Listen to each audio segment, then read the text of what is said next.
আল্লাহ আমার রব, এই রবি আমার সব, দামে দামে তুন মনে তারি অনুভব।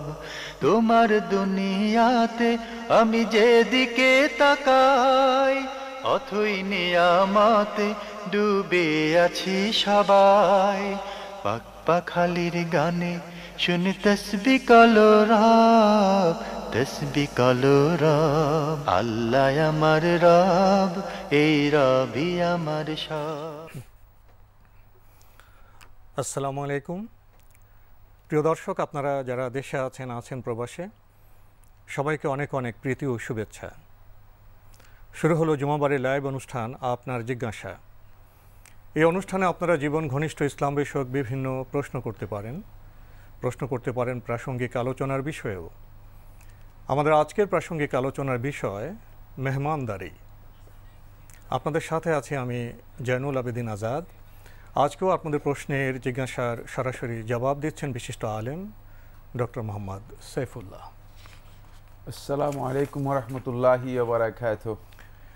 প্রিয় দর্শক, চলুন তাহলে জিজ্ঞাসার আলোকিত ভুবনে আমরা শুরুতে একটি প্রশ্ন নিচ্ছি। আসসালামু আলাইকুম। দর্শক, আপনার পরিচয় দিয়ে প্রশ্ন করুন। আসসালামু আলাইকুম, আমার নাম মোহাম্মদ সিরাজুল ইসলাম। জি বলুন। আমার প্রশ্ন হল, মেহমানদারি ঠিক আছে, মেহমান কারাগারের বাড়িতে আসলে হয়তো কেউ অসন্তুষ্ট, কিন্তু আবার অনেকে আবার সন্তুষ্ট হয়। একটা প্রশ্ন। আর একটা প্রশ্ন হলো যে প্রত্যেক শুক্রবারে জুমার নামাজ প্রতিদিন বলা সম্ভব না, কিন্তু প্রত্যেক শুক্রবারে বলার দরকার। যে আমার ধারণা আর কি, যে হালাল হারাম ইবাদতের পূর্ব শর্ত। এই বিষয়টি বলবেন। ধন্যবাদ আপনাকে। আপনার কিছু পর্যবেক্ষণের কথা আপনি তুলে ধরেছেন, উপলব্ধির কথা তুলে ধরেছেন। ওনার প্রথম প্রশ্ন, আমাদের আজকের প্রাসঙ্গিক আলোচনার বিষয় মেহমানদারি। উনি বলছেন মেহমান আসলে কেউ সন্তুষ্ট হয় এবং কেউ অসন্তুষ্ট হয়, এই বিষয়টা কিভাবে মূল্যায়ন করবেন? ধন্যবাদ আপনাকে। আসলে মেহমান আসলে অসন্তুষ্টি কোনো কারণ নেই, যেহেতু মেহমান আসলে সেখানে বরকত রয়েছে। মেহমান তো নিজে রিজেক্টে খাবে না। জি, মেহমানের সাথে বরকতের বিষয়টি রয়েছে। অসন্তুষ্টির বিষয়টি আসলে এটি মানুষের ব্যক্তিগত একটা বিষয়, এবং অনেকেই মানে মেহমানদারিতার বিষয়টি মানে যথাযথভাবে যেভাবে মূল্যায়ন করা দরকার সেভাবে মূল্যায়ন করতে পারেন না। আর তিনি মনে করেন সেটা হচ্ছে এই যে মনে হয় যেন মেহমান মানে খেয়ে তার ক্ষতি করলো অথবা তার মানে কমিয়ে ফেললো আর কি। মানে আসলে যে মেহমানদারিতার মধ্যে ঘাটতি বা কমতি নেই, এবং এটি যে অত্যন্ত একটি পুণ্যের কাজ, ভালো কাজ, ঈমানের একটি দাবি, সেই বিষয়টি যদি আমরা সত্যিকারভাবে উপলব্ধি করতে পারতাম। যেহেতু আল্লাহ নবী সাল্লাল্লাহু আলাইহি ওয়াসাল্লাম হাদিসের মধ্যে ইরশাদ করেছেন, মান কানা ইউমিন বিল্লাহি ওয়াল ইয়াউমিল আখির ফালইউকরিম দাইফা, যে তোমাদের মধ্যে যদি কোনো ব্যক্তি আল্লাহর প্রতি ঈমান আনে এবং পরকালের প্রতি ঈমান আনে, তাহলে ফালইউকরিম দাইফাহু, সে যেন তার মেহমানকে মেহমানদারি করে। সুতরাং এই তো গুরুত্বপূর্ণ একটি বিষয়, ঈমানের সাথে জড়িয়ে দেওয়া হয়েছে, ঈমানের সাথে জড়িয়ে দিয়েছেন। গুরুত্বপূর্ণ একটি বিষয়ে মেহমানের মর্যাদার বিষয়টি উল্লেখ করেছেন, সম্মানের কথাটি উল্লেখ করেছেন। কেন? এটি অত্যন্ত একটি ভালো গুরুত্বপূর্ণ কাজ। ফলে আল্লাহ নবী সাল্লাল্লাহু আলাইহি ওয়াসাল্লামকে সর্বপ্রথম যখন জিবরিল আমিনের সাথে দেখা হয়, নবী সাল্লাল্লাহু আলাইহি ওয়াসাল্লাম ভয় পেয়ে যান। আর খাদিজা রাদিয়াল্লাহু তাআলা আনহা বলেন যে কাল্লা লান ইউকসিকাল্লাহু আবাদা, যে কখনো না, আল্লাহ কখনো আপনাকে লাঞ্ছিত করবেন না। যে কারণগুলো উল্লেখ করেছেন, বৈশিষ্ট্যগুলো উল্লেখ করেছেন, তোর মধ্যে ইন্নাকা তাকরিদ দাইফ, আপনি মেহমানের মেহমানদারি করা, এটি একটা গুরুত্বপূর্ণ বড় গুণ হিসেবে উল্লেখ করেছেন, যে কখনো আল্লাহ তাআলা লাঞ্ছিত করবে না। তাই আল্লাহর বান্দা যে মেহমানকে সত্যিকার মেহমানদারি করতে পারে, সে কখনো লাঞ্ছিত হবে না, এই মর্যাদাটুকু পাবে। এই বিষয়গুলো আমাদের উপলব্ধি করতে হবে। আর যাদের মধ্যে কিছু সংকীর্ণতা আছে, যে মেহমান আসলে, যে এই ভাই বলেছেন যে মেহমান আসলে একটু মানসিকভাবে কেন জানি মনে হয় যেন ভাবে যে চালটা কমে যাবে, মাছটা কমে যাবে। এখানে যে আল্লাহ বরকত দেন, বরকত কার হাতে? বরকত তো আল্লাহর হাতে। এই বরকতের তত্ত্বটা, বরকতের বিষয়টা তো আমরা বুঝি না। জি, ফলে এই মেহমানদারি করার বিষয়টি মূলত অত্যন্ত গুরুত্বপূর্ণ একটি বিষয়, মর্যাদাপূর্ণ ও সওয়াবের কাজ। এই বিষয়টি যদি আমরা উপলব্ধি করতে পারি, তাহলে সেখানে আমাদের অসন্তুষ্টি কোনো কারণ নেই, অসন্তুষ্টি আসতেই পারে না। আপনি তো মুদ্রার এক পৃষ্ঠার কথা বললেন, অপর পৃষ্ঠায় তো কথা রয়ে যায়, মেহমানদারি করতে হবে, মেহমান আসলে বরকত হবে, আমরা আনন্দিত হব, মেহমানকে সম্মান করব, এই সবগুলি ঠিক আছে। কিন্তু মেহমান যিনি, তারও তো কিছু দায়িত্ব আছে। তিনি এসে তার অধিকার কর্তব্য সম্পর্কে তো তার জ্ঞান থাকতে হবে। জি তিনি কতদিন মেহমান থাকবেন? তিনি যে বাসায় উঠলেন, যিনি মেজবান, তার সামর্থ্য, তার কক্ষ কয়টি, সুযোগ সুবিধা কী, তাতে কি পাওয়া যাবে। অনেক সময় দেখা যায়, এটা হচ্ছে ব্যতিক্রম, অনেক সময় যারা মেহমান আসেন তারা এই বিষয়গুলো লক্ষ্য করেন না, ফলে তাদের আচার আচরণ অনেক সময় যিনি মেজবান তাকে কষ্ট দেয়। তাহলে এবার মেহমান প্রসঙ্গে কি বলবেন? না, মেহমানেরও জানতে হবে যে মেহমান যে কোথাও কোনো বাসায় উঠেছেন সেখানে আদৌ তার থাকার মতো ব্যবস্থা আছে কিনা, অ্যাকোমোডেশন আছে কিনা, তাদের সামর্থ্য আছে কিনা, এই লোককে কতক্ষণ পর্যন্ত মেহমানদারি করতে পারবে। মানে রাসূলুল্লাহ সাল্লাল্লাহু আলাইহি ওয়াসাল্লাম মানে হাক্কু দিয়াফা, আমরা হাদিসের মধ্যে দেখি যে সালাসাতু আইয়াম, যে মেহমান যখন আসবে তখন তোমরা তাকে 3 দিন পর্যন্ত মেহমানদারি করাও। তাহলে 3 দিনের একটা সময়সীমা আছে, এটা হচ্ছে একটা হক। কিন্তু মানে এর বাইরে জোর করে মানে মেহমান মানে মাসের পর মাস অথবা বছর মেহমান হয়ে থাকা, এই কাজটি মূলত যেখানে সামর্থ্য নেই, সুযোগ নেই, সেখানে করাটি জায়েজ নেই। মানে সেটা খেয়াল রাখতে হবে যে মানে আমি গেলাম জোর করে এক বাসায় মেহমান হয়ে গেলাম, এই ব্যাপারটি এমন নয়। তাহলে এখানে যিনি মেজবান, তার সামর্থ্য এবং তার যে ব্যবস্থাপনাগত সামর্থ্য, তার কক্ষের সামর্থ্য, এগুলো মেহমানের বিবেচনায় আনতে হবে। তা তো অবশ্যই মেহমানকে জানতে হবে যে আসলে আমি এখানে আসছি, এখানে থাকার ব্যবস্থা আছে কিনা, তারপরে এদের সামর্থ্যের বিষয় আছে কিনা। অন্যথায় মেহমান হওয়া যাবে কিন্তু কষ্ট দেওয়া যাবে না। জি, কষ্ট দেওয়া যাবে না। এবং কষ্ট নয় শুধু, মানে তাকে যেটা লক্ষ্য করতে হবে সেটা হচ্ছে সব দিক থেকেই মানে আমার এই কাজটি যথাসম্ভব মানে অন্যের উপর চাপ সৃষ্টি করে কিনা। যদি চাপ সৃষ্টি করে তাহলে সে মেহমান জোর করে থাকার কোনো অর্থ নেই। আমাদের লাইনে আরো প্রশ্ন আছে, একটি বিষয় যেতে হবে। উনি প্রশ্ন করেছেন বিশেষ করে জুমার দিনে হালাল হারাম প্রসঙ্গে কথা বলা এবং রিজিক হালাল না হলে যে ইবাদত কবুল হবে না, এই বিষয়টিকে উনি গুরুত্ব দিতে বললেন। এটা গুরুত্ব তো মানে দেওয়া হচ্ছেই, হালাল হারাম সম্পর্কে অবশ্যই বলা হচ্ছে।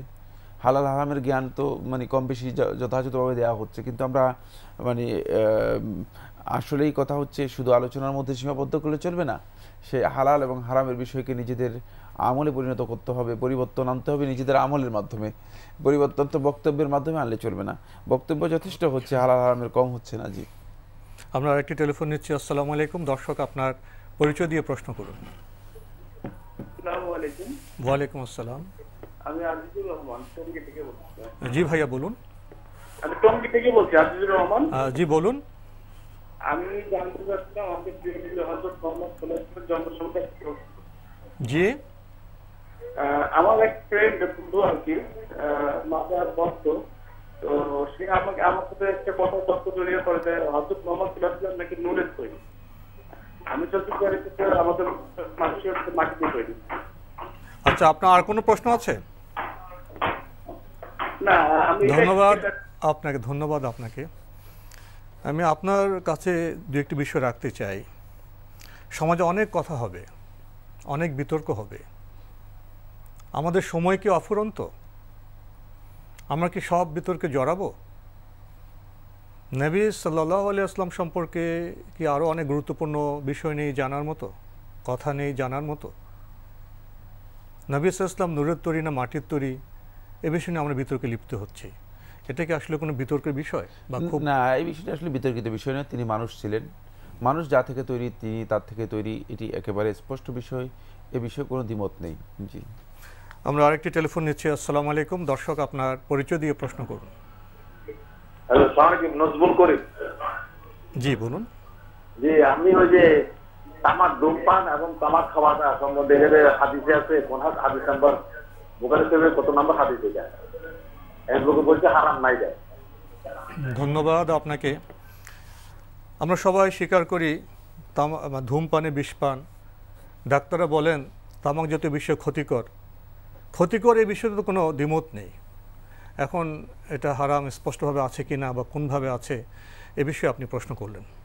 হ্যাঁ, এই ভাই যে বলছেন বুখারী শরীফের কত নম্বর হাদিসের মধ্যে আছেন না, তামাক শব্দ বুখারী শরীফের মধ্যে নেই, কত নম্বর হাদিসের মধ্যেও নেই। সুতরাং এ নিয়ে আপনার অস্থিরতার কারণ নেই। কারণ প্রত্যেকটি বস্তুর একটি একটি করে বুখারী শরীফের মধ্যে যদি উল্লেখ করতে হয়, তাহলে বুখারী শরীফের মানে এটা কতটুকু আয়তন হবে, এটা কত মানে বিস্তারিত মানে একটা বই হবে। মূল নীতি দেয়া রয়েছে, ইসলাম মূল নীতি দেয়া আছে ইসলামের মধ্যে। সেটা হচ্ছে খাবারের ক্ষেত্রে যে মূলনীতিগুলো আল্লাহ সুবহানাহু ওয়া তাআলা কোরআনের মধ্যে দিয়েছেন, তার মধ্যে ওয়া ইউহাররিমু আলাইহিমুল খাবাইস, কোরআনের মধ্যে স্পষ্ট করে আল্লাহ তাআলা বলে দিয়েছেন, আর তিনি তাদের উপর খাবিস বস্তুসমূহ যেগুলো দুর্গন্ধময় এবং ক্ষতিকর নিকৃষ্ট সেগুলোকে হারাম করে দিয়েছেন। খুবই স্পষ্ট। তো তামাক বা সিগারেট কি দুর্গন্ধযুক্ত নয়? এটা কি ক্ষতিকর নয়? আর দরকার নেই, জি, এটা তো স্পষ্ট বক্তব্য। আমরা আরেকটি টেলিফোন নিচ্ছি। আসসালামু আলাইকুম। দর্শক, আপনার পরিচয় দিয়ে প্রশ্ন করুন। হ্যালো, আমরা আপনাকে শুনতে পাচ্ছি। ওয়ালাইকুম আসসালাম।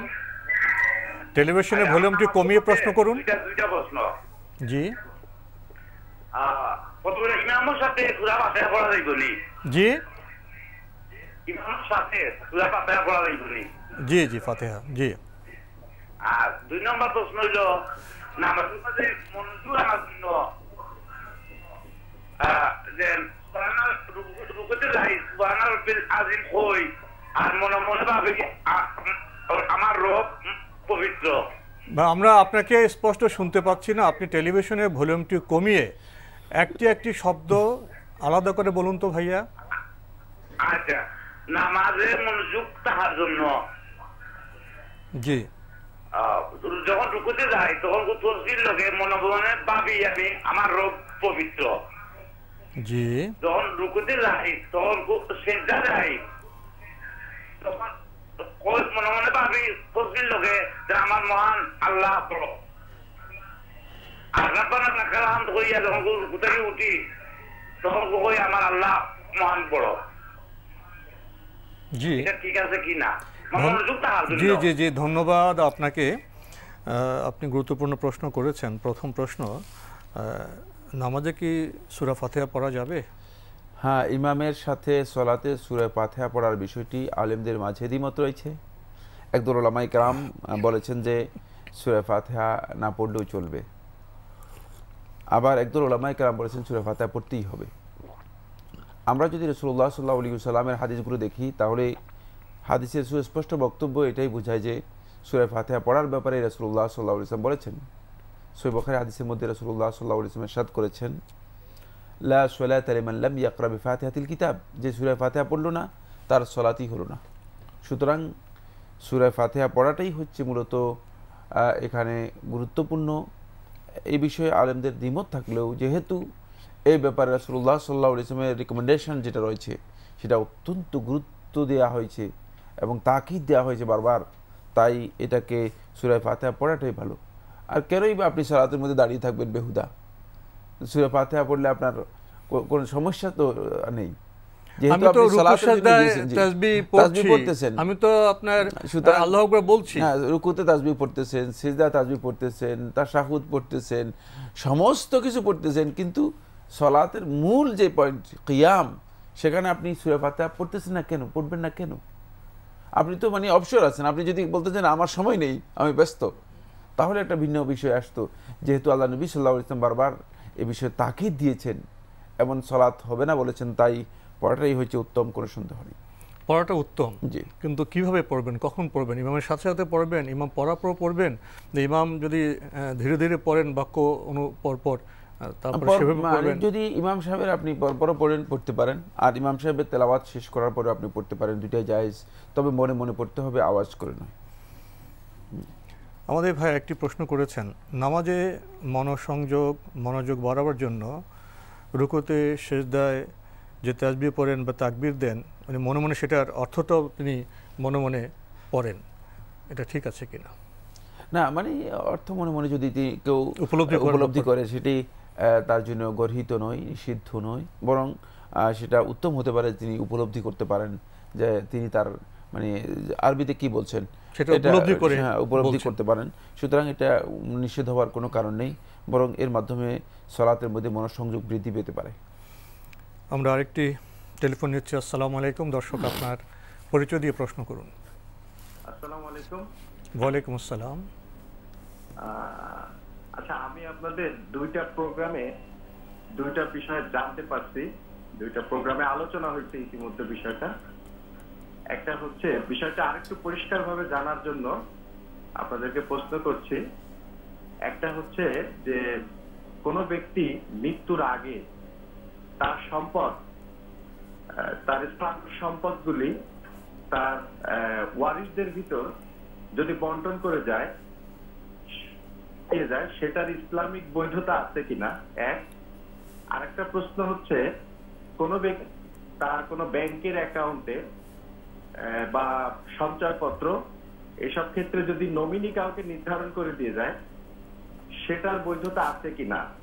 আর যদি না থাকে তাহলে দেশীয় আইনে আমরা যখন ওয়ারিশ অনুযায়ী ভাগের জন্য মামলা করব, সেই মামলাটা ইসলামের দৃষ্টিতে এবং সামাজিক দৃষ্টিতে আমাদের সাধারণত খারাপ দেখায়। এই ক্ষেত্রে আমরা কোন রেফারেন্স ব্যবহার করতে পারি, ইসলামিক রেফারেন্সটা আমরা ব্যবহার করতে পারি বা কাউকে বোঝাতে পারি যে এটা ইসলামে এইভাবেই আছে। ধন্যবাদ আপনাকে। আপনি খুবই জীবন ঘনিষ্ঠ গুরুত্বপূর্ণ প্রশ্ন করেছেন, যে বিষয়গুলো নিয়ে আমাদের সমাজে অনেক সংকট দেখা দেয়। আপনার প্রথম প্রশ্ন হলো, মৃত্যুর আগে ওয়ারিসদের মধ্যে কি সম্পদ বন্টন করা যায়, এটা কি বৈধ? মৃত্যুর আগে ওয়ারিশ পাবে কোথায়?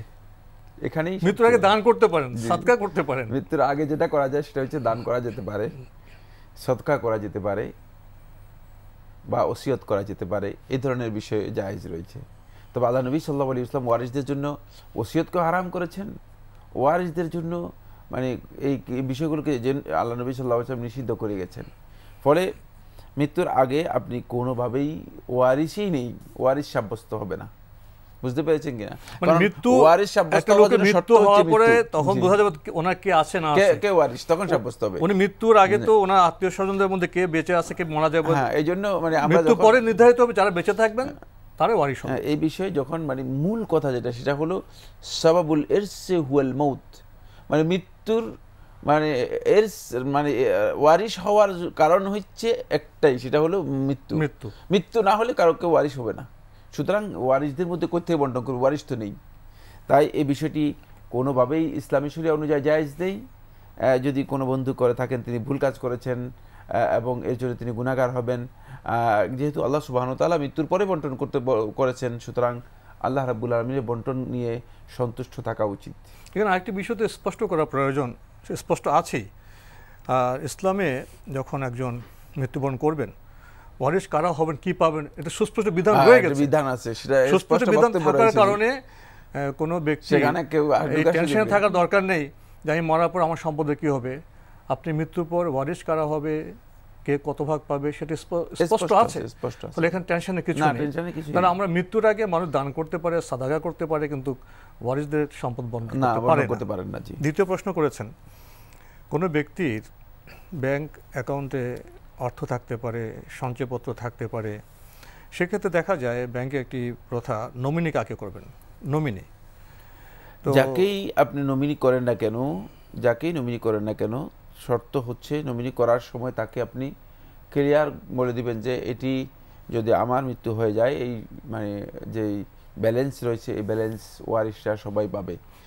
নমিনি একটা দায়িত্ব পাবে। হ্যাঁ, নমিনি সে তাকে দায়িত্ব দিতে হবে যে তুমি নমিনি হিসেবে ব্যাংকে যোগাযোগ করবে, সবার থেকে দৌড়ে যোগাযোগ করতে পারবে না, কিন্তু বন্টন করতে হবে ওয়ারিশের যে হিসাব, সেই হিসাব অনুযায়ী, সেই হিসাব অনুযায়ী বন্টিত হবে। এবং সেটা তাকে স্পষ্ট করতে হবে যে তোমাকে নমিনি করা হয়েছে, যেহেতু নমিনি একজনকে করতে হয়, নমিনি করার প্রয়োজন থাকে, কারণ অন্যথায় তো টাকাই ব্যাংক থেকে উঠাতে পারবে না। আপনি ব্যাংকে তো বলতে পারেন, জি জি, নোট দিতে পারেন আমার নমিনি এই, কিন্তু এই নমিনি আমার মৃত্যুর পরে ওয়ারিসদের মধ্যে ইসলামী বিধি অনুযায়ী বন্টন করবেন, শর্ত দিতে পারেন, সেটা নোটও দিতে পারেন। জি, তাহলে তার মামলা মোকদ্দমার প্রশ্ন আসে না, জি জি, সামাজিক ভালো মন্দ বিষয় চলে আসে না। দর্শক, আমরা আরেকটি টেলিফোন নিচ্ছি। আসসালামু আলাইকুম, পরিচয় দিয়ে প্রশ্ন করুন।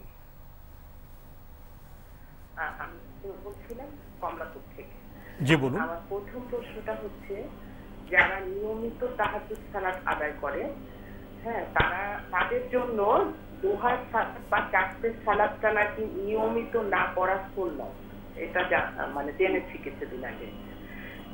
সেই বিষয়টা একটু জানাবেন।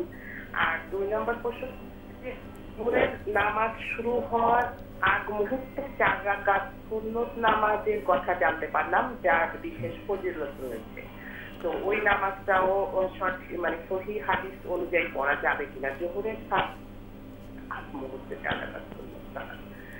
আর 3 নম্বর প্রশ্নটা হচ্ছে, আমরা সাইয়্যিদুল ইস্তিগফার সকাল সন্ধ্যায় আমল করি, আবার দোয়া মাসুরা হিসেবে আল্লাহুম্মা ইন্নী যালামতু নাফসি নামাজে করি। তো এই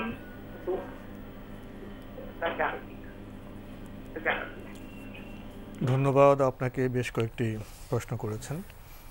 আমার প্রথম প্রশ্ন, যারা নিয়মিত তাহাজ্জুদ নামাজ পড়েন তাদের চাষ নামাজটা অনিয়মিত পড়তে হবে, এমন একটি বিধানের কথা উনি জেনেছেন?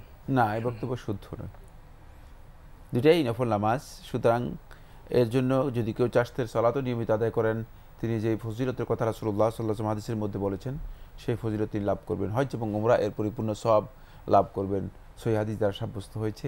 সুতরাং এই চাষের সালাত অথবা সালাতুদ দুহা এটাও নিয়মিত পড়তে পারেন, তাহাজ্জুদের সালাত নিয়মিত করাটাই হচ্ছে উত্তম। আরেকটি প্রশ্ন করেছেন, জোহরের যে ফরজ 4 রাকাত নামাজ, তার আগে যে সুন্নত 4 রাকাত, এটা খুবই গুরুত্বপূর্ণ, তো এটা কিভাবে পড়বেন? মানে প্রশ্নটা কিভাবে পড়বেন বলতে কি বোঝাচ্ছেন? মানে জোহরের ফরজ 4 রাকাত তো পড়তে হবে, জি জি জি, এর আগে যে 4 রাকাত সুন্নত, এটা নাকি খুব গুরুত্বপূর্ণ। জি, 4 রাকাত সুন্নতের ব্যাপারে সহিহ হাদিস সাব্যস্ত হয়েছে। জি, এটা কি 4 রাকাত পড়বেন না 2 রাকাত পড়বেন? 2 রাকাত করে 4 রাকাত পড়তে পারেন, অথবা একসাথেও 4 রাকাত পড়তে পারেন, দুইটাই জায়েজ রয়েছে। জি। শেষ প্রশ্ন, সাইয়্যিদুল ইস্তিগফার প্রসঙ্গে। সাইয়্যিদুল ইস্তিগফার প্রশ্নটা কি করেছেন উনি? সাইয়্যিদুল ইস্তিগফারের সাথে আবার একটা দোয়ার কথা বলেছেন, আস্তাগফিরুল্লাহ সম্ভবত। সাইয়্যিদুল ইস্তিগফার তো বড় হাদিস দ্বারা সাব্যস্ত হয়েছে, কিন্তু আমি আসলে প্রশ্নটা ভালো বুঝিনি। জি, আমরা আরেকটি টেলিফোন নিচ্ছি। আসসালামু আলাইকুম। দর্শক, আপনার পরিচয় দিয়ে প্রশ্ন করুন। আসসালামু আলাইকুম। ওয়ালাইকুম আসসালাম। আমি কাফরুল থেকে রাজু বলছিলাম। জি ভাইয়া বলুন। আচ্ছা, আমি দাড়ি সম্পর্কে জানতে চাচ্ছিলাম যে দাড়ি রাখাটা কি সুন্নত না ওয়াজিব, এবং এটা কাটলে কোনো গুনাহ হয় কিনা, এবং এটা আমাদের সহিহ হাদিস বা হাদিসে কোনো দলিল আছে কিনা? ধন্যবাদ আপনাকে, খুবই গুরুত্বপূর্ণ প্রশ্ন করেছেন। দাড়ি সম্পর্কে আমাদের সমাজে নানা কথা প্রচলিত, সেখান থেকে উনি প্রশ্ন করেছেন। কে বলেন দাড়ি রাখাটা ওয়াজিব, কে বলেন সুন্নত, এবং দাড়ি কাটলে এটা গুনার বিষয় আছে কিনা, এবং দাড়ি প্রসঙ্গে কোনো দলিল আছে কিনা। দাড়ি রাখাটা মূলত সুন্নাত, যে কথা বলেছেন এটাও ঠিক, যেহেতু রাসূলুল্লাহ সাল্লাল্লাহু আলাইহি ওয়াসাল্লাম দাড়ি রেখেছেন, এজন্য সুন্নাত, কোনো সন্দেহ নেই। আর দাড়ি রাখাটা ওয়াজিব, এটাও কোনো সন্দেহ নেই, যেহেতু রাসূলুল্লাহ সাল্লাল্লাহু আলাইহি ওয়াসাল্লাম স্পষ্ট করে হাদিসের মধ্যে নির্দেশ দিয়েছেন দাড়ি রাখতে। সুতরাং দাড়ি রাখাটা ওয়াজিব, এটাই হচ্ছে বিধান। বরং এটি মানে প্রায় নয়, সমস্ত উলামায়ে কেরামের ঐক্যমতে এই মাসআলাটি সাব্যস্ত হয়েছে যে এটি ওয়াজিব, উলামায়ে কেরামের ঐক্যমতে সাব্যস্ত হয়েছে। এই বরং হাদিস রয়েছে, একটি দুটি নয়, বরং হাদিসের কিতাবগুলো, এমন কোনো হাদিসের কিতাব নেই, গ্রন্থ নেই যেখানে মানে হাদিস আসেনি। রাসূলুল্লাহ সাল্লাল্লাহু আলাইহি ওয়াসাল্লাম থেকে আল্লাহ নবী সাল্লাল্লাহু আলাইহি ওয়াসাল্লাম প্রায় 7 জন সাহাবী বর্ণনা করেছেন, আব্দুল্লাহ ইবনে উমর বর্ণনা করেছেন, আবু হুরায়রা বর্ণনা করেছেন, আয়েশা রাদিয়াল্লাহু আনহা বর্ণনা করেছেন। সেখানে রাসূলুল্লাহ সাল্লাল্লাহু আলাইহি ওয়াসাল্লাম বলেছেন, আফুল লিহা, তোমরা তোমাদের দাড়িগুলো ছেড়ে দাও। দাড়ি রাখার ব্যাপারে নির্দেশ দিয়েছেন, কোথাও আরখুল লিহা, দাড়িকে লম্বা করো, ছেড়ে দাও। সুতরাং দাড়ির ব্যাপারে অনেকগুলো হাদিস রয়েছে, সবগুলো সহিহ। সুতরাং দাড়ি রাখার বিষয়টি রাসূলুল্লাহ সাল্লাল্লাহু আলাইহি ওয়াসাল্লাম নির্দেশনা, এবং রাসূলুল্লাহ সাল্লাল্লাহু আলাইহি ওয়াসাল্লাম রেখেছেন, তার সাহাবায়ে কেরাম রেখেছেন। এটাই হচ্ছে মূলত সালফে সালেহিন ইসলামের মূল নিদর্শনগুলোর মধ্যে একটি গুরুত্বপূর্ণ নিদর্শন। শুধু তাই নয়, বরং এটা হলক করা রাসূলুল্লাহ সাল্লাল্লাহু আলাইহি ওয়াসাল্লাম কঠিনভাবে নিষেধ করেছেন। ফলে হলক করা বা মুন্ডন করা, শেভ করা, এটি ইসলামে গর্হিত কাজ, হারাম কাজ। আমরা একটি টেলিফোন নেব। আসসালামু আলাইকুম। দর্শক, আপনার পরিচয় দিয়ে প্রশ্ন করুন। জি, আমার নাম ইকবাল, ঢাকা থেকে বলছি। জি ভাইয়া বলুন। আমার প্রশ্ন হচ্ছে যে জাকাতের টাকা এবং কুরবানির টাকা আগে থেকে জমা করা যাবে কিনা? জি, ধন্যবাদ আপনাকে। জাকাতের টাকা এবং কোরবানির টাকাকে আগে থেকে জমা করা যাবে? অর্থটা কি এটা? আসলে আমি কিছু জানেন যে আমার জাকাত এত আসতে পারে, আর কোরবানির টাকা কত হতে পারে সেটাও তিনি জানেন। এই টাকাটা যদি অল্প অল্প করে জমিয়ে রাখেন, জমান, কোরবানি টাকা তো জমা করতে পারেন, কোরবানি কেনার জন্য টাকা জমাতে পারেন, সেটা মানে তার যদি মানে সুযোগ থাকে তিনি জমালেন। কিন্তু জাকাতে টাকা জমানোর কিছুই নেই, জাকাত তো সম্পদের উপর আসে, সম্পদ থাকলে জাকাত আসবে, অন্যথায় জাকাত আসবে না, সহজ কথা। এর জন্য টাকা মানে টাকা জমানোর কোনো বিষয়ই এখানে নেই। যদি সম্পদ না থাকে আপনার উপর জাকাত ওয়াজিব হবে না। যদি এরকম হয়, ভদ্রলোক জানেন যে আমার ব্যাংকে এত টাকা আছে, 10 লক্ষ টাকা আছে, এবং 1 বছর পর আমাকে 20,000 টাকা দিতে হবে, ওই টাকা থেকে তো দিবেন, তো 10 আছে টাকা আছে, জমাবের থেকে আবার। তো অনেকে যদি এরকম মনে করেন যে টাকাটা আমি ওখান থেকে ব্যাংক থেকে না তুলে আমি অল্প অল্প জমিয়ে রাখলাম, সেটা তার ব্যক্তিগত ম্যানেজমেন্টের বিষয় হতে পারে, তবে টাকা থেকেই জাকাত দিতে হবে। জাকাতের টাকা জমা যদি অল্প অল্প জমিয়ে রাখেন, এবং যখন দেওয়ার সময় তখন সেই টাকাটা উনি দেন, তাহলে তো পারবেন না, তা দিতে পারবেন, কিন্তু সেটা মানে তিনি মূলত জাকাতটা আসে জমানোর, ওই জমানো টাকার উপর, মানে আগে ভিন্ন করে আবার মানে জমানোর কোনো সুযোগ জাকাতের জন্য টাকার দরকার নেই। এটি মানে জাকাত হয় সম্পদের উপর। বাকি আপনি কোরবানির জন্য অথবা আল্লাহর রাস্তায় দান করার জন্য যদি টাকা জমান, সেটা জমাতে পারেন, জায়েজ রয়েছে। অনেকে তো আপনার অ্যাডভান্স জাকাত দেন, যেমন মনে করেন যে 1 বছর পর আমার 20,000 টাকা জাকাত আসবে, আমি অল্প তার জমানো টাকা থেকে বা যে টাকা হাতে আছে তার অল্প অল্প করে দিয়ে গেলেন, সেটা তো পারবেন। হ্যাঁ, অ্যাডভান্স দিতে পারবেন, কিন্তু এখানে জমানোর কিছুই নেই, কারণ টাকা তো অ্যাডভান্স দিচ্ছেন কোত্থেকে দিচ্ছেন? জাকাত থেকে, মানে মাল থেকে, মাল তো আছেই, মাল না থাকলে জাকাতে আসবে না। জি, সুতরাং জাকাত আছে। জি, আমরা আরেকটি টেলিফোন নিচ্ছি। আসসালামু আলাইকুম। দর্শক, আপনার পরিচয় দিয়ে প্রশ্ন করুন। জি, আমার নাম হুসনেয়ারা পারভিন, আমি ঢাকা থেকে বলছিলাম। জি, বলুন। আমার প্রশ্নটা হচ্ছে, আমি একটা ইসলামিক ব্যাংকে আমার একটা ডিপিএস করেছিলাম, তো এইখানে আমার মোটামুটি একটা 10 লাখ টাকা হয়েছে। তো আমি এখন এই টাকাটার উপরে আমার ফ্যামিলির প্রয়োজনে আমি আরো কিছু টাকা লোন নিচ্ছি। তো আমার এই যে 10 লাখ টাকাটা হলো, এর উপর কি আমার কোনো জাকাত দেওয়া হবে, যেহেতু আমি এর উপর কোনো লোন নিয়েছি? ধন্যবাদ আপনাকে। ওনার ইসলামী ব্যাংকে ডিপিএস এর 10 লাখ টাকা ওনার জমা আছে, ওনাদের প্রয়োজনে আরও কিছু টাকা লোন নিচ্ছেন, তাহলে 10 লাখ টাকা ওনাদের প্রয়োজন আছে, লোনও নিচ্ছেন, কোনো একটা কাজ করবেন, তো এখানে জাকাতের অবস্থাটা কেমন হবে? এই 10 লাখ টাকা কি আপনাদের কাছে মানে 1 বছর আছে কিনা? যদি 1 বছর থাকে তাহলে অবশ্যই এর জন্য জাকাত দিতে হবে, কোনো সন্দেহ নেই। 1 বছর আগে যদি কোনো কাজে ব্যবহার করে ফেলেন, আর 1 বছর যদি 1 বছরের মানে পরিপূর্ণ না হয়, এর মধ্যে আপনার যদি খরচ হয়ে যায়, তাহলে এর জন্য আপনাকে জাকাত দিতে হবে না। জি, আমরা আরেকটি টেলিফোন নিচ্ছি। আসসালামু আলাইকুম। দর্শক, আপনার পরিচয় দিয়ে প্রশ্ন করুন। ওয়ালাইকুম সালাম, জয়পুরহাট থেকে বলছিলাম। জি ভাইয়া, বলুন। আমার প্রথম প্রশ্ন হচ্ছে, আল্লাহ পাকের সন্তুষ্টি অর্জন, ধরেন সবকিছু থেকে তওবা করে মুখ খুলে নিলাম আল্লাহ পাকের সন্তুষ্টি অর্জনের জন্য, কিন্তু আমার ভিতরে কেন যেন একটা পেরেশানি কাজ করে, মানে নিরাশা কাজ করে, একটু উপদেশ দিন। আর দ্বিতীয় কথা হচ্ছে যে এই অনুষ্ঠানটা খুব ভালো লাগে, যদি অনুষ্ঠানের সময়টা একটু বাড়তেন, আপনাদের মাধ্যমে কর্তৃপক্ষকে একটু অনুরোধ করছি, বাড়াতেন তাহলে ভালো লাগবে। জি, ধন্যবাদ আপনাকে। আপনার অনুষ্ঠান ভালো লাগে, আপনি আরও সময় বৃদ্ধির কথা বলেছেন। তো অনুষ্ঠানের সময়ের একটা ব্যবস্থাপনা তো কর্তৃপক্ষ নির্ধারণ করেন, তারা আপনার বক্তব্য শুনলেন এবং তারা আশা করি সামর্থ্য অনুযায়ী ব্যবস্থা নেবেন। আপনার মূল প্রশ্ন হলো, আপনি আল্লাহর সন্তুষ্টি অর্জন করতে চান, আপনি তওবা করেছেন, এরপরও আপনি পেরেশানির মধ্যে আছেন, এখান থেকে উদ্ধারের উপায় কি? এবার যে প্রশ্নটি করেছেন, আসলে পেরেশানি অথবা নিরাশার বিষয়টি উল্লেখ করেছেন। এটি শয়তান মানুষের অন্তরের মধ্যে এ ধরনের একটা অবস্থা তৈরি করে রাখে। যেহেতু মানে শয়তান আমাদের মানে সকল প্রকার কৌশলেই চেষ্টা করে যে আমাদেরকে কিভাবে ভালো কাজ থেকে আমাদেরকে বিরত রাখার চেষ্টা শয়তান করে যাচ্ছে। তাই এক্ষেত্রে আপনি বেশি বেশি করে ইস্তেগফার পড়বেন, বেশি বেশি করে ইস্তেগফার, আস্তাগফিরুল্লাহ ওয়া আতুবু ইলাইহি, আস্তাগফিরুল্লাহ আল্লাযী লা ইলাহা ইল্লাহু আলাইহি তাওয়াক্কালতু ওয়া ইলাইহি উনীব, মানে এই ধরনের যেই ইস্তেগফারগুলো আছে সেগুলো বেশি বেশি করে পড়বেন। আর যদি দেখেন যে এরপরেও অনেক বেশি মানে নিরাশা আপনার মধ্যে কাজ করে, তাহলে 2 রাকাত যখনই এই অবস্থা তৈরি হয় তখন 2 রাকাত নফল নামাজ পড়ে আল্লাহ তাআলার কাছে দোয়া করবেন, 2 রাকাত নফল নামাজ পড়ে দোয়া করবেন, ইনশাআল্লাহ তাআলা কেটে যাবে। আমরা আরেকটি টেলিফোন নিচ্ছি। আসসালামু আলাইকুম। দর্শক, আপনার পরিচয় দিয়ে প্রশ্ন করুন। আসসালামু আলাইকুম, আমি জিয়াউল হক বলছিলাম সিরাজগঞ্জ থেকে। জি ভাইয়া বলুন। আমার দুটো প্রশ্ন। একটা প্রশ্ন হলো, আমরা অনেক সময় বাসায় যখন নামাজ পড়ি তখন ড্রেসিং টেবিল কিংবা মসজিদে অনেক সময় থাই গ্লাস থাকে জানালায় কিংবা দরজায়, তো ওই নামাজ পড়ার সময় নিজের ছবি অনেক সময় ওর ভিতরে দেখা যায়, যাই হোক মনও চলে যায় ওই দিকে। তো এই অবস্থায় নামাজ পড়ার বিধান কি জানতে চাচ্ছিলাম। আর একটা প্রশ্ন হলো, আমি দেখেছি অনেক মসজিদেই প্রত্যেক বৃহস্পতিবার, বিশেষ করে যারা আপনার চরমোনাটি, আমি স্পষ্ট করেই বললাম, তো ওনারা দেখি যে বৃহস্পতিবার সম্মিলিত একটা মোনাজাত, একটা জিকির করে নামাজ শেষে, এশার নামাজ শেষে কিংবা মাগরিব নামাজ শেষে সম্মিলিত জিকির জোরে জোরে একসাথে। এইটার আসলে কতটুকু গ্রহণযোগ্যতা আছে ইসলামে, জাস্ট এটা জানতে চাচ্ছিলাম।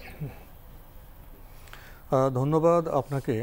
প্রথম প্রশ্ন, যখন কখনো বাসায় নামাজ পড়েন, সামনে ড্রেসিং টেবিল থাকে বা থাই গ্লাস থাকে, ছবি দেখা যায়, এই প্রশ্নের ক্ষেত্রে আমার একটি পাল্টা প্রশ্ন আছে।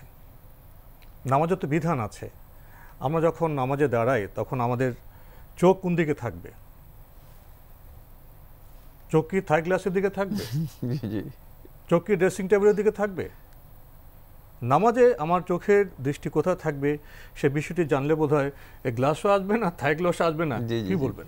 না, এতে নামাজ নষ্ট হবে না, নামাজ হয়ে যাবে। বাকি আপনি যেটি বলেছেন সেটাই খুবই ইম্পর্টেন্ট। সেটা হলো সলাতের মনোযোগ যদি সত্যিকারভাবে আমরা দিতে চাই, তাহলে সলাতে আমাদের দৃষ্টি হতে হবে সিজদার দিকে। আমাদের দৃষ্টিকে যদি আমরা সত্যিকারভাবে সিজদার মধ্যে নিবন্ধ করতে পারি, একেবারে এর মধ্যে সীমাবদ্ধ করতে পারি, তাহলে কিন্তু কোনোভাবেই মানে আপনি সলাতের মধ্যে অমনোযোগী হবেন না। আপনার ড্রেসিং টেবিল অথবা আপনার সামনে থাই গ্লাস এগুলোর দিকে আপনার ছবি যাবে না। আর কোনো কারণে যদি ছবি আপনার সামনে ভেসে উঠে, এতে আপনার সলাত নষ্ট হবে না। উনি আরেকটি প্রশ্ন করেছেন, বিভিন্ন সময় ওনার মসজিদে নামাজ পড়তে গিয়ে দেখেন উনি একটি বিশেষ পীরের তরিকার কথা বললেন। বৃহস্পতিবার তারা মসজিদে সম্মিলিতভাবে জোরে জোরে জিকির করেন। এ ধরনের জিকিরের ব্যাপারে ইসলামের কি অনুমোদন আছে? সম্মিলিতভাবে চিৎকার করে জিকির করার বিষয়টি রাসূলুল্লাহ সাল্লাল্লাহু আলাইহি ওয়াসাল্লামের সুন্নাহ দ্বারা সাব্যস্ত হয়নি। আমরা আরেকটি টেলিফোন নিচ্ছি। আসসালামু আলাইকুম। দর্শক, আপনার পরিচয় দিয়ে প্রশ্ন করুন। আসসালামু আলাইকুম, আমি মনিরুজ্জামান মাদারীপুর থেকে বলছি। জি ভাইয়া বলুন। আমার প্রশ্ন হচ্ছে যে আমাদের এলাকায় মিলাদ নিয়ে একটু সমস্যা আছে। এক গ্রুপ বলতেছে মিলাদ পড়া সঠিক, আর এক গ্রুপ বলছে মিলাদ পড়া যাবে না। এখন আমরা যারা সাধারণ, তারা কি করবো হুজুর? ভাই, আপনারা সাধারণ মানুষ, তারা তো অনেক প্রশ্ন করেন। আমারও আপনাকে একটি প্রশ্ন করতে ইচ্ছে করছে। মিলাদে কি পড়েন? মিলাদটা কেন করেন বলুন তো? মিলাদে কিয়াম করে দাঁড়ায়, আবার না, আপনাকে জিজ্ঞেস করছি। দুরূদ পড়ে বসা থেকে দাঁড়ায়। না, মিলাদ আমি আপনাকে জিজ্ঞেস করছি, মিলাদে আপনি কেন করেন, আর মিলাদে আপনি কি পড়তে চান, কি পড়েন? যেমন অনেক সময় আমাদের এই যে দোয়া করা হয়, লোক মারা গেলে আমরা দোয়া করি, মৃত্যু লোকের প্রতি, বা কোনো বিপদে পড়লে আমরা দোয়া করি যে আল্লাহ সবাই মিলাদ করে। আল্লাহর কাছে দোয়া করেন, তাই না? এগুলো করা যাবে না। তো আল্লাহর কাছে দোয়া করতে গেলে কি কিয়াম করতে হয়? সে প্রশ্ন আসছে। মিলাদ, কিয়াম, তর্ক বিতর্ক। আমার মনে হচ্ছে আমরা অহেতুক মানে অপ্রয়োজনীয় কাজেই নিজেদের সময় নষ্ট করি বেশি, এবং না বুঝে না জেনে কোনো বিষয়ে আমরা বিতর্কে লিপ্ত হয়ে যাই। এটা ঠিক না। বাকি মিলাদ যেটা বলছেন সেটা মানে মিলাদ, আপনি যেটা বলছেন যে মিলাদে কিয়াম করি আমরা, মানে কথাগুলো মিলাদের সত্যিকার পরিচয় সম্পর্কে আমাদের জানা নেই। মানে মিলাদের কনসেপশনটা কি, বা মানে হোয়াট ইজ মিলাদ, মিলাদটা কি, এটা যদি আমরা ভালো করে বুঝতে পারতাম তাহলে জিনিসটা আমাদের কাছে খুবই স্পষ্ট হতো। মিলাদ হচ্ছে মূলত জন্ম। তো নবী সাল্লাল্লাহু আলাইহি ওয়াসাল্লামের জন্ম করি, মানে এই কথাটি মানে শুনতেও যেমন সুন্দর শোনা যায় না, ঠিক এই কাজটিও মানে মানে একদিনে নবী সাল্লাল্লাহু আলাইহি ওয়াসাল্লাম জন্ম কত জায়গায় হবে, এই কাজগুলো খুবই মানে সুন্দর জিনিস নয়। তো এখানে মূলত মিলাদটা একটা মানে আমরা যখন দেখব যে ইসলামী শরীয়তের মধ্যে যে এই ধরনের কোনো ইবাদত নবী সাল্লাল্লাহু আলাইহি ওয়াসাল্লাম করেছেন কিনা, কারণ এটা যদি মানে কোনো উত্তম ইবাদত হতো অবশ্যই নবী সাল্লাল্লাহু আলাইহি ওয়াসাল্লাম করতেন, কোনো সন্দেহ নেই। নবী সাল্লাল্লাহু আলাইহি ওয়াসাল্লাম করতে বলেছেন কিনা, অথবা নবী সাল্লাল্লাহু আলাইহি ওয়াসাল্লাম সাহাবায়ে কেরাম করেছেন কিনা, বা সাহাবায়ে কেরাম করতে বলেছেন কিনা, বা সাহাবায়ে কেরামের কোনো আমল দ্বারা, মোট কথা হচ্ছে এটি কোনোটাই সাব্যস্ত হয়নি। আমরা যে কাজটি করতে পারি সেটা হলো আল্লাহ নবী সাল্লাল্লাহু আলাইহি ওয়াসাল্লামের উপর দরুদ পড়তে পারি। আসসালাতু আলা নবী সাল্লাল্লাহু আলাইহি ওয়াসাল্লাম, এটি ইবাদত, এবং এই দরুদ যদি আপনি পড়েন তাহলে আপনি সওয়াব পাবেন। সেটা আপনার ব্যক্তিগতভাবে দরুদ পড়বেন এবং ব্যক্তিগতভাবে আপনারা আল্লাহ রাব্বুল আলামিনের কাছে দোয়া করবেন। এটা হচ্ছে ইসলামের বিধান। ইসলাম ইবাদতকে মূলত মানে যেখানে মানে সামষ্টিক অথবা সম্মিলিত করার সেখানে সম্মিলিত করেছে, যেখানে সম্মিলিত সামষ্টিক করার দরকার নেই সেখানে সম্মিলিত অথবা সামষ্টিক করেনি। এটা ইসলামের একটা গুরুত্বপূর্ণ দিক নির্দেশনা। তাই আপনি দেখবেন জামাতে সালাত আদায়ের নির্দেশনা দেওয়া হয়েছে, সেখানে কিন্তু জামাতে সালাত আদায় করে না, জামাতে আসে না। কিন্তু মানে ইবাদত দোয়ার বিষয়টি জামাতের বিষয় না, দোয়া হচ্ছে ব্যক্তিগতভাবে লোকদেরকে দোয়া করতে বলা হয়েছে। কিন্তু দেখা যায় যে দোয়ার জন্য দেখা যায় যে বড় ধরনের জামাত তৈরি করে একটা সামষ্টিক। তার কারণ হচ্ছে শয়তান এখানে আমাদের জন্য মানে শয়তান তার অনেকগুলো ফাঁদ তৈরি করে রেখেছে, যাতে করে শয়তানের ফাঁদে আমরা পা দিয়ে আমাদের ইবাদতগুলোকে, আমাদের নেক আমলগুলোকে, ভালো কাজগুলোকে আমরা পণ্ড করে দেই। এই জন্য শয়তান কিন্তু সেভাবে আমাদেরকে মানে পথ দেখায় এবং সেভাবে আমাদেরকে পথভ্রষ্ট করার জন্য চেষ্টা করে। ফলে এই কাজের মধ্যে এটি ইবাদতের মানে এই কনসেপ্টটা কি, দোয়া। আমি আল্লাহর কাছে, আপনি আল্লাহর বান্দা, আল্লাহর কাছে দোয়া করবেন। এখানে সম্মিলিত কোনো রূপ নেই। আপনার কি দরকার সেটা আপনি সম্মিলিতভাবে যাওয়ার কোনো দরকার নেই। তাই সেক্ষেত্রে কারো কাছে দোয়া চাইতে পারেন, যে আপনি লোকদেরকে বললেন যে বন্ধুগণ আমি আপনাদের সবার কাছে দোয়া চাচ্ছি, আপনারা দোয়া করবেন আমার জন্য। সবাই দোয়া করতে পারে যে হ্যাঁ আপনার জন্য আমরা দোয়া করছি। কিন্তু এই দোয়ার সম্মিলিত কোনো রূপ এইভাবে রাসূল সাল্লাল্লাহু আলাইহি ওয়াসাল্লাম মানে সুনির্দিষ্ট যে সমস্ত বিষয়ে সম্মিলিত রূপ রাসূল সাল্লাল্লাহু আলাইহি ওয়াসাল্লাম সাব্যস্ত হয়েছে সেগুলো ছাড়া এই ধরনের কোনো মানে নির্দেশনা দেননি। ফলে আপনি দোয়া করতে পারেন, এককভাবে আপনি দোয়া করবেন, এককভাবে আল্লাহর কাছে চাইবেন এবং তোর মধ্যে আসসালাতু আলা নবী সাল্লাল্লাহু আলাইহি ওয়াসাল্লাম দরুদ পড়বেন। বাস্তব দু একটি বিষয় আপনার সামনে পেশ করতে চাই। আমাদের জীবনযাপনে তো অনেকগুলো বিষয় চলে আসে, কখনো আনন্দের বিষয় আসে, কখনো দুঃখের বিষয় আসে। কোনো মুরব্বি ইন্তেকাল করলেন তখন আপনজনরা বাসে এসে আসেন, সমবেদনা জানাতে আসেন, কিছু মানুষ একত্রিত হয়ে গেল। সেখানে একত্রিত হলো তো ভালো কথা বলতে হবে, ভালো আমল করতে হবে। সেখানে আল্লাহর হামদ হলো, নবীর উপর সালাত হলো, এরপর দোয়া করলো। এরকম কি করা যায়? না, যদি সেটা আগে থেকে মানে কোনো ধরনের মানে নির্দিষ্ট মানে নির্ধারিত কোনো বিষয় না থাকে, এমনিতেই মানুষ আসলো, একত্রিত হলো, সেখানে যদি কোনো কেউ মনে করেন যে না আমরা একটু দোয়া করি, মানে এটা মানে পরিকল্পিত বা আনুষ্ঠানিক কোনো বিষয় যদি না হয় তাহলে না জায়েজ নয়। কিন্তু তাহলে এই বিষয়ে মানে না জায়েজ হওয়ার কোনো কারণ নেই, বরং জায়েজ রয়েছে, করতে পারে। এখন সন্তান যদি মনে করে বাবা মারা গেছেন, এখন বাবার বন্ধু বান্ধবরা আছে, তার আত্মীয় স্বজনরা আছে, সবাইকে বাসায় ডাকলেন, সেখানে খাওয়ার ব্যবস্থা করলেন এবং বাবার জন্য দোয়া করলেন, তো এরকম কি করা যায় না? সেখানে না, ঘোষণা দিয়ে পারবে না। ঘোষণা দিয়ে করা হলে আনুষ্ঠানিকতা, ইবাদত ইনফর্ম করতে হবে। ইনফর্ম না করলে ইনফর্ম করতে পারে, খাওয়ার জন্য ইনফর্ম করতে পারে, তারা চলে যাবে খেয়ে। কিন্তু সেক্ষেত্রে মানে মানে এইভাবে মানে ঘোষণা দিয়ে আনুষ্ঠানিক মানে এটাকে কোনো অনুষ্ঠানে ফরম্যাট করার বিষয়টি ইসলামের মধ্যে অনুমোদিত বিষয় না। কিন্তু যদি আনুষ্ঠানিকতার ফরম্যাটে না আসে, এমনি লোকেরা একত্রিত হয়, আর একত্রিত হয়ে তারা দোয়া করে, তাহলে এটি জায়েজ। সন্তান যদি মনে করে বাবার বন্ধুদের আপনজনদের আমি খাওয়াবো, তো খাওয়ালে তো তাদের ব্যবস্থাপনা করতে হবে, তাকে এবং লোককে ইনফর্মও করতে হবে। সে আনুষ্ঠানিক যে সদম্ভ যে ঘোষণা তার তো দরকার নেই, কিন্তু তাদের ব্যবস্থাপনা ম্যানেজমেন্ট থাকবে, যে আপনজনরা মুরব্বীরা আসবেন, বন্ধুরা আসবেন, ডাকলেন, খাওয়ার ব্যবস্থা করলেন এবং খাওয়ার পরে মন্দ কথা না বলে, না খাওয়ার পরে তিনি বলবেন যে সবাইকে যে আমার আব্বার জন্য দোয়া করবেন, সহজ কথা শেষ হয়ে যাবে, সহজভাবে চলে যাবে। আমরা আরেকটি টেলিফোনে যাচ্ছি। আসসালামু আলাইকুম। দর্শক আপনার পরিচয় দিয়ে প্রশ্ন করুন। ওয়ালাইকুম আসসালাম। জি, আমি রাজশাহী থেকে রাসেল বলছি। জি ভাইয়া বলুন। আমার একটা প্রশ্ন ছিল যে আমি সরকারি চাকরিজীবী, 10ম গ্রেডে। আমি বৈবাহিক সূত্রে 7.5 ভরির গহনা পাই আমার স্ত্রী।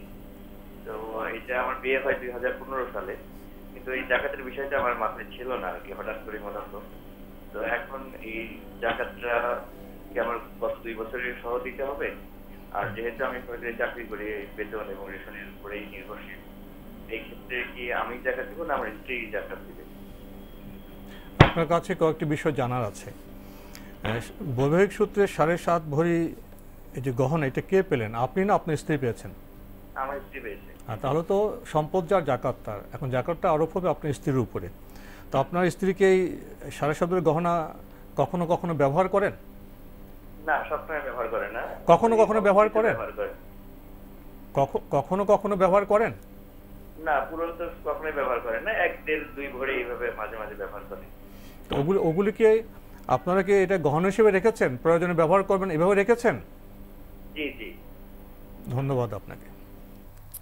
এই ভাই যে মাসালাটি আলোচনা করেছেন সেটি হচ্ছে মানে তার স্ত্রীর 7.5 ভরির স্বর্ণ রয়েছে, যদি 7.5 ভরির স্বর্ণ থাকে তাহলে এর উপর জাকাত ওয়াজিব, কিন্তু একটি শর্ত আছে, সেটি হলো স্বর্ণালঙ্কার যদি ব্যবহারের জন্য হয় তাহলে এর উপর জাকাত ওয়াজিব হয় না। এখন আপনি যদি ব্যবহারের জন্য রাখেন তাহলে এতে জাকাত আসবে না। এই মাসালার মধ্যে আলাদা দ্বিমত থাকলেও মানে বিশুদ্ধ বক্তব্য হচ্ছে এর উপর জাকাত হয় না। তাই আপনি যদি সেই অলঙ্কার আপনার রাখেন ব্যবহারের জন্য তাহলে আপনাকে এর জন্য জাকাত দিতে হবে না, যেহেতু ব্যবহারের জন্য রেখেছেন। কিন্তু যদি আপনি এমনিই ব্যবহারের জন্য না আপনি জমা করে রেখে দিয়েছেন তাহলে কিন্তু আপনাকে তাহলে সম্পদ হিসেবে পরবর্তী সময় হয়তো দাম বৃদ্ধি হলে বিক্রি করবেন ইত্যাদি, তাহলে সেক্ষেত্রে আপনাকে জাকাত দিতে হবে। আমরা আরেকটি টেলিফোন নিচ্ছি। আসসালামু আলাইকুম। দর্শক, আপনার পরিচয় দিয়ে প্রশ্ন করুন। আমার নাম মোহাম্মদ মোজাম্মেল হক, আমি চট্টগ্রাম থেকে বলছিলাম। জি ভাইয়া বলুন। আমার একটা প্রশ্ন হলো, যদি কোনো শুক্রবারে ভুলবশত ফজরের নামাজ কাজা হয়ে যায় তাহলে আমরা যখন মসজিদে যাব, মসজিদে গেলে তাহিয়াতুল ওযু, দুখলুল মসজিদ, কাবলা জুমার পড়ার আগে কি এই কাজা নামাজটা পড়া যাবে নাকি এই 8 রাকাত নামাজ পড়ার পরেও পড়া যাবে? ধন্যবাদ আপনাকে। আপনার যে প্রশ্ন এর সাথে তো অনেক বেশি জড়িয়ে গেল। শুক্রবার হোক যে বারই হোক আর ফজর নামাজ কাজা হয়ে গেছে, কেন কাজা হলো? কি ভুলে, না ঘুম থেকে উঠতে না পড়ার কারণে? যদি কোনো কারণে না পড়েন তাহলে জুমা তো অনেক পরে হয়, ফজর ওয়াক্ত চলে যাওয়ার পরে তো অনেকটা সময় থাকে, সে সময়ের মধ্যে পড়া গেল না কেন? আপনি প্রশ্ন করেছেন কোনো কারণে পড়া না গেলে যখন জুমার মসজিদে প্রবেশ করবেন তখন তাহিয়াতুল মসজিদ এর আগে কি পড়বেন, না জুমা নামাজের পরেও সেই ফজরের 2 রাকাত নামাজ পড়া যাবে? এই ভাই যে প্রশ্নটি করেছেন খুব সুন্দর, কিন্তু মানে আমি আশ্চর্য হচ্ছে যে আসলে কাজা নামাজের ব্যাপারে আমাদের অনেকগুলো বিষয় আমার মনে হচ্ছে জানা নেই, ফলে এই মাসালাটি আপনি উত্থাপন করেছেন। বাকি আপনি ফজরের সালাত কোনো কারণে যদি আদায় করতে না পারেন, যখনই মনে পড়বে তখনই আদায় করে নেবেন, এজন্য জোহরের ওয়াক্ত পর্যন্ত অপেক্ষা করতে হবে না, দরকার নেই। এরপরে যদি মসজিদে গিয়ে স্মরণ পড়ে প্রথমেই আপনি যে কাজটি করবেন সেটা হচ্ছে ফজরের 2 রাকাত কাজা 2 রাকাত নামাজ সেটা আদায় করে নেবেন, এটাই হচ্ছে বিধান। তারপরে অন্য নফল নামাজ, এরপরে অন্য নামাজ। একটা টেলিফোন নেব। আসসালামু আলাইকুম। দর্শক পরিচয় দিয়ে প্রশ্ন করুন। আসসালামু আলাইকুম। ওয়ালাইকুম আসসালাম। জি, আমি মাহমুদ বলছিলাম খুলনা থেকে। জি ভাইয়া বলুন। জি, আমার প্রশ্ন হচ্ছে ভাইজান যে মহিলারা যে হাতে পায়ে নেইল পালিশ দেয়, ওই নেইল পালিশ দেওয়া অবস্থায় কি ওযু করলে ওযু হবে কিনা বা নামাজ হবে কিনা?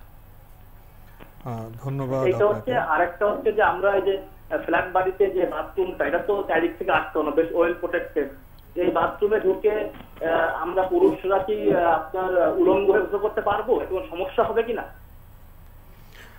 ধন্যবাদ আপনাকে।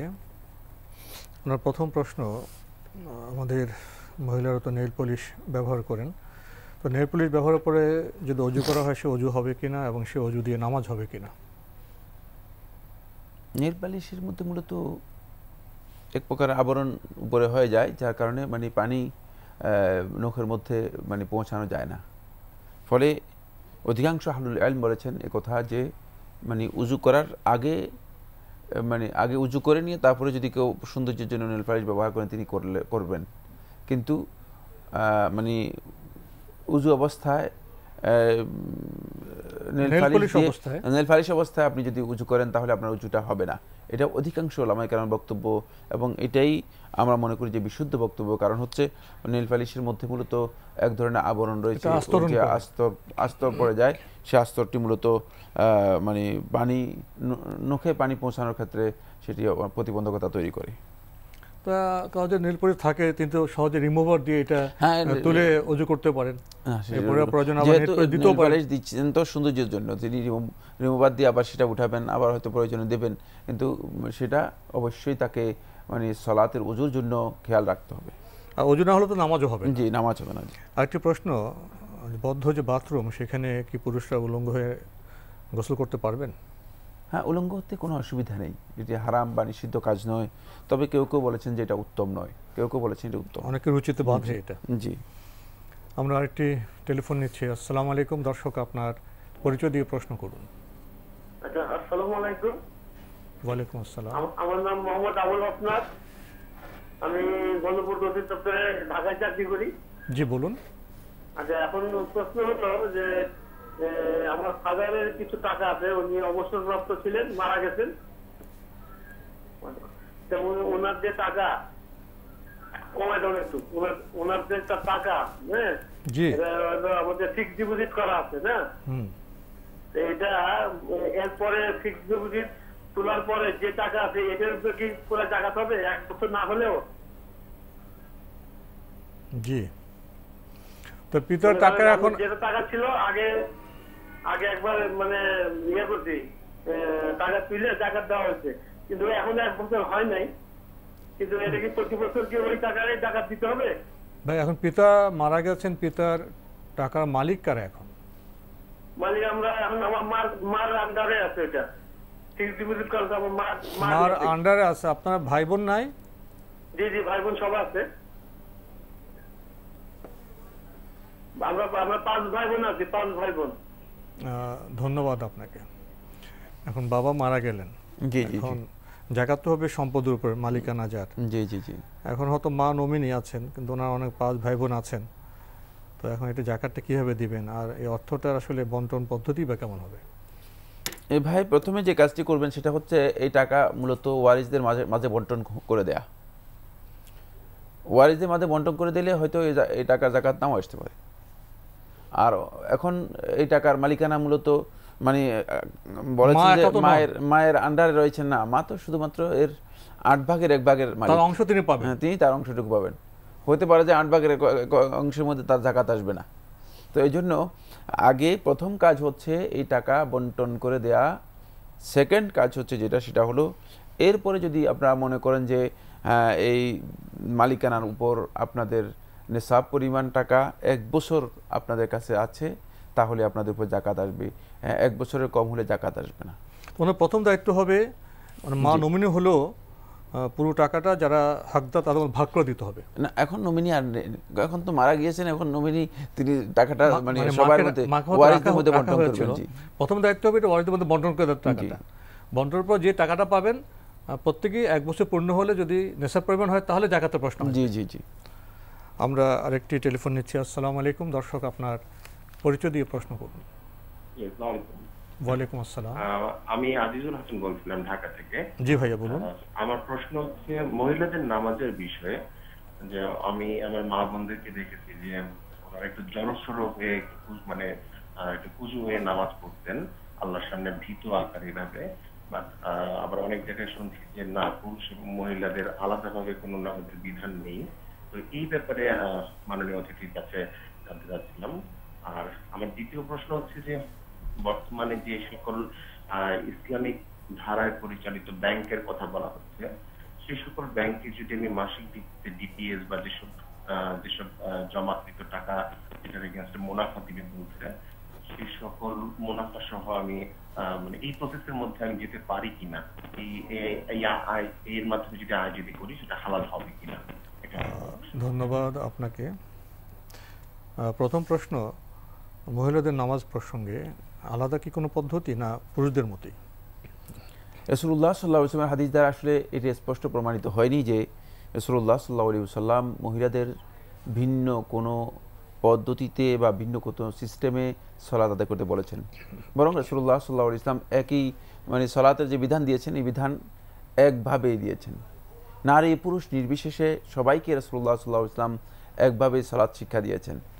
এবং এই মর্মে রাসূলুল্লাহ সাল্লাল্লাহু আলাইহি ওয়াসাল্লামের হাদিস সাব্যস্ত হয়েছে সহিহ বুখারীর মধ্যে যে তিনি যখন সালাত এর বিধানগুলো বলেছেন তখন বলে দিয়েছেন যে সল্লু কামা রাআইতুমুনি উসাল্লি, তোমরা সালাত আদায় করো যেভাবে আমাকে সালাত আদায় করতে দেখেছো। এটা সকলের জন্য। সুতরাং নারীদের জন্য একভাবে দেখিয়েছেন, পুরুষদের জন্য আরেকভাবে দেখিয়েছেন। এই মর্মে রাসূলুল্লাহ সাল্লাল্লাহু আলাইহি ওয়াসাল্লামের কোনো হাদিস, কোনো বক্তব্য, মানে কোনো ধরনের মানে বর্ণনা কোথাও আসেনি।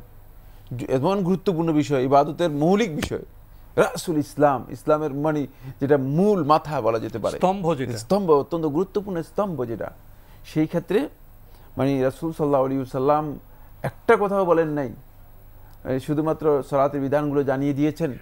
এটাই প্রমাণ করে যে মূলত সালাতের মধ্যে এই যে মানে মানে পার্থক্য নারী এবং পুরুষের, এই পার্থক্যটুকু একান্ত ইজতিহাদি বিষয়, একান্ত কারো ব্যক্তিগত গবেষণার বিষয়, দলিলের মাধ্যমে এটি প্রমাণিত হয়নি, দলিলের মাধ্যমে প্রমাণিত হয়নি। উনি আরেকটি প্রশ্ন করেছেন, আমাদের দেশে যে ইসলামী ব্যাংকিং পদ্ধতি আছে সেখানে যদি উনি টাকা জমা করেন বা ডিপিএস করেন এবং তার থেকে যে মুনাফা পাবেন সেটা কি তার জন্য বৈধ হবে? সেখানে আপনি যদি তাদের শরিয়া বোর্ড আছে, সেখানে যদি আপনি তাদের সাথে আলোচনা করে আপনি বুঝতে পারেন যে এটা শরিয়া সিস্টেম অনুযায়ী তারা সব কিছু করছে, তাহলে আপনার সেখানে ডিপিএস করতে আপনার কোনো ধরনের বাধা নেই। কারণ শরিয়ার সিস্টেম ফলো করলেই যথেষ্ট। এখন শরিয়ার সিস্টেমে তারা যদি সুদের লেনদেন না করে থাকে তাহলে আপনি সেখানে ডিপিএস করতে পারেন, সেখান থেকে মুনাফাও গ্রহণ করতে পারেন, দুটোই আপনার জন্য জায়েজ। আমরা আরেকটি টেলিফোন নিচ্ছি। আসসালামু আলাইকুম। দর্শক, আপনার পরিচয় দিয়ে প্রশ্ন করুন। আসসালামু আলাইকুম। ওয়ালাইকুম আসসালাম। জি বলুন। আমি কুমিল্লা থেকে বলছি, অমর খান। জি ভাইয়া বলুন। আমার প্রশ্ন হচ্ছে, মরহুম ডক্টর আব্দুল্লাহ জাহাঙ্গীর সাহেব, উনি আমার খুব প্রিয় ব্যক্তি ছিলেন। ওনার অনেকগুলো লেকচার আমি শুনি, ইউটিউবে শুনি। একটা লেকচার শোনার পরে আমার একটু ইয়ে হচ্ছে যে উনি বলেছেন যে আপনি কোনো যদি চাকরি করতে যান সেক্ষেত্রে আপনি চাকরিটা করার যোগ্য, মানে যোগ্যতা রাখেন, কিন্তু আপনি টাকা ছাড়া চাকরিটা পাচ্ছেন না। সেক্ষেত্রে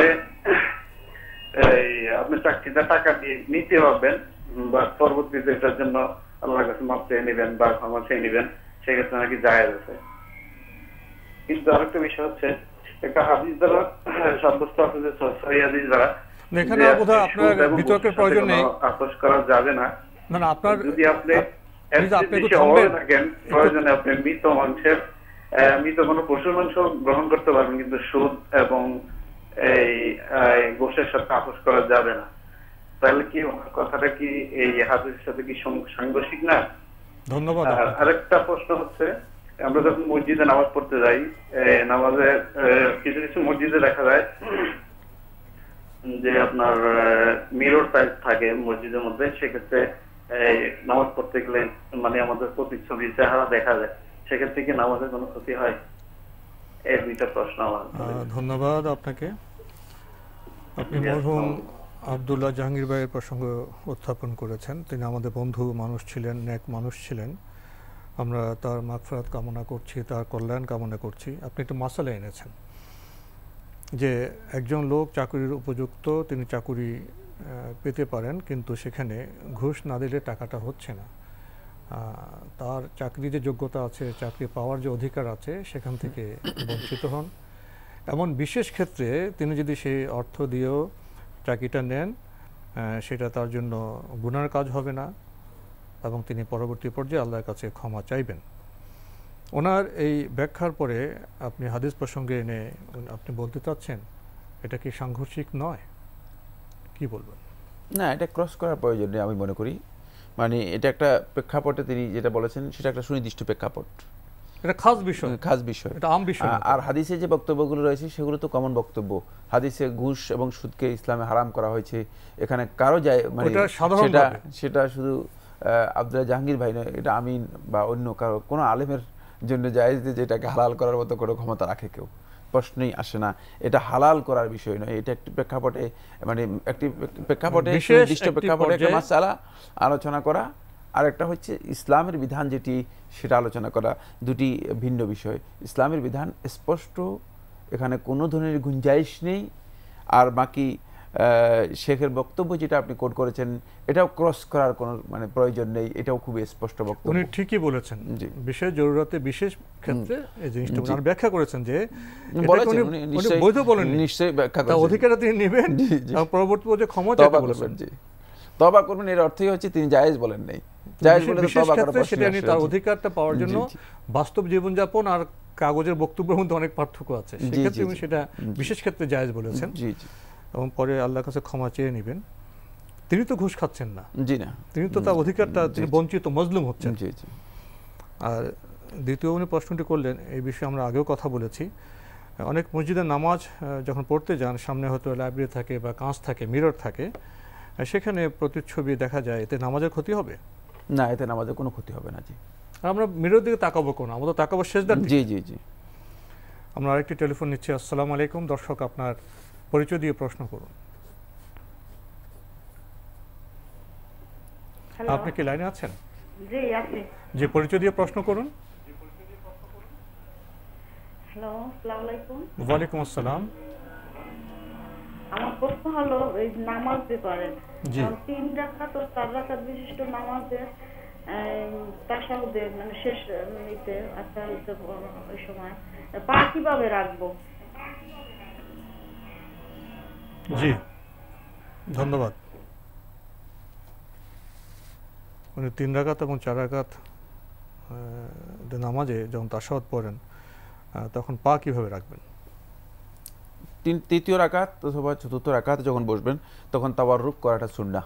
তাওয়াররুক হচ্ছে আপনি ডান পা খাড়া রেখে বাম পাকে ডান পায়ের নিচ দিয়ে বের করে দিয়ে নিতম্বের উপর বসা, এটা সুন্নাহ, হাদিস দ্বারা সাব্যস্ত হয়েছে।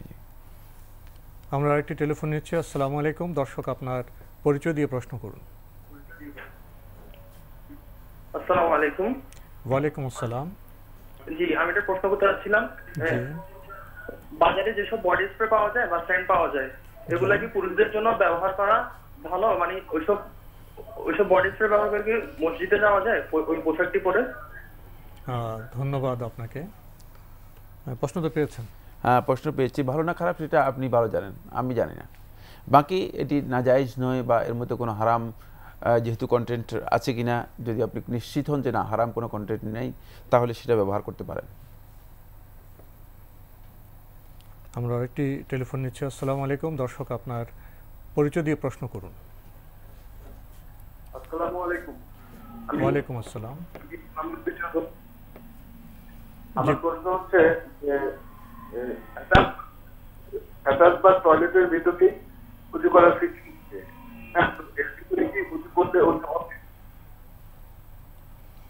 যে আমাদের শহরে যে টয়লেট থাকে, বাথরুম থাকে, সেখানে অজু করলে অজু হবে কিনা, এই তো আপনার প্রশ্ন। জি জি জি জি, ধন্যবাদ আপনাকে, পেয়েছেন তো প্রশ্ন। হ্যাঁ, বাথরুমে মানে এটা ওয়াশরুম, মানে আপনি বাথরুম নাম দিয়েছেন, এটা ওয়াশরুম। এটাকে আবার আরেকটু ওয়াইড ভাষায় বলা হয় থাকে মানে ওয়াটার কোর্সেস, অনেক ব্যবস্থা থাকে সব, মানে এখানে ওয়াটার কোর্স। জি, ওয়াটার কোর্স। তো সুতরাং মানে এটা মূলত এখানে উজু করাও জায়েজ, গোসল করাও জায়েজ, এখানে মানে সকল প্রকার তাহারাত হাসিল করা জায়েজ রয়েছে, এতে কোনো অসুবিধা নেই। আমরা আরেকটি টেলিফোন নিচ্ছি। আসসালামু আলাইকুম, দর্শক আপনার পরিচয় দিয়ে প্রশ্ন করুন।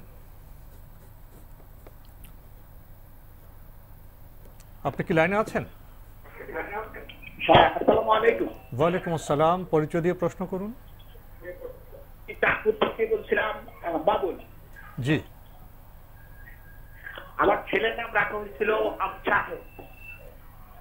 আমি যখন সৌদিতে ছিলাম কি তখন বুঝতে পারলাম যে আবু শাহেদ শাহেদের আব্বা, কিন্তু পরবর্তীতে আমার ছেলেটার নাম রেখে দিলাম আর কি শাহেদ। কি রাখছেন নাম? শাহেদ। শাহেদ? হ্যাঁ, আমার নাম রাখা হয়েছিল প্রথমে আবু শাহেদ। যখন আমি বুঝতে পারলাম যে আবু শাহেদ শাহেদের আব্বা, তখন আমার সন্তানের নাম আমি শাহেদ রেখে দিয়েছিলাম। এটা কি ঠিক হয়েছে কিনা সাইফুল্লাহ ভাই কাছে প্রশ্নটা করলাম। আমি প্রশ্ন পেয়েছি, আগে দোয়া মারছিলাম সাইফুল্লাহ ভাইয়ের সাথে আমার পরিচয়। ধন্যবাদ আপনাকে। জি, পেয়েছেন তো প্রশ্ন? বুঝতে পেরেছি। তিনি, তার নাম হচ্ছে আবু শাহেদ, এখন তিনি তার ছেলের নাম রেখেছেন শাহেদ। খুব সুন্দর সুন্দর একটা ম্যাচিং হয়েছে। জি, ব্যাকরণগত শুদ্ধ হয়ে গেল। জি জি। দর্শক, সময়ের কারণে আমরা আজকে আর প্রশ্ন নিতে পারছি না, তবে আপনাদের অবগতির জন্য আমরা জানাতে পারি আপনার জিজ্ঞাসা অনুষ্ঠানটি সপ্তাহের রবি, সোম, মঙ্গল, বুধ এই 4 দিন বিকেল 5:30টায় সম্প্রচার হয়ে থাকে। ওইসব দিনে আপনাদের মনে জাগা প্রশ্ন চিঠির মাধ্যমে, ইমেলের মাধ্যমে আপনারা পাঠাতে পারেন। আমাদের ঠিকানা পরিচালক আপনার জিজ্ঞাসা, এনটিভি, বিএসএসসি ভবন, 7ম তলা, 102 কাজী নজরুল ইসলাম এভিনিউ, কারওয়ান বাজার, ঢাকা 1215। আমাদের ইমেল অ্যাড্রেস আপনার জিজ্ঞাসা @ntbbd.com। প্রিয় দর্শক, সব শেষে রয়েছে গ্রন্থ পরিচিতি। আমাদের আজকের গ্রন্থের নাম সোনালী ফয়সালা, মূল লেখক আব্দুল মালেক মুজাহিদ।